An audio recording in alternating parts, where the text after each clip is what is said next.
All right, we've been baking for about 54 minutes and we're going to check it. The way in which we do that looks gorgeous. Is to take a toothpick and I want to set it into the center and see if it comes out completely clean. And it is. It's coming out with just little moist crumbs. So this thing is perfect. So let's take this out of the oven.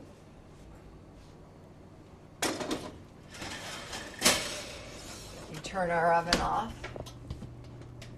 And you'll notice it didn't rise all the way to the top. It is not supposed to rise to the top, but it did rise quite a bit.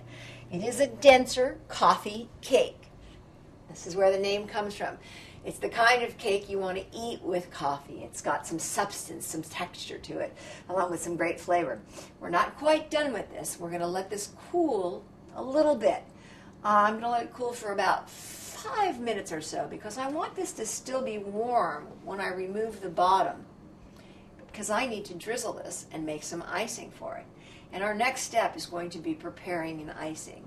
And I'm going to talk a little bit about how easy it is to prepare that icing and how you can flavor the icings if you like.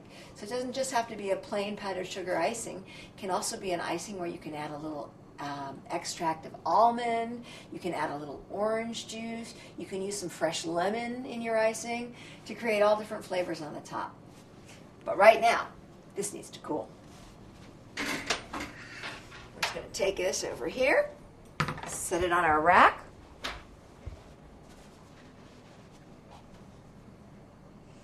Ah, it smells so good.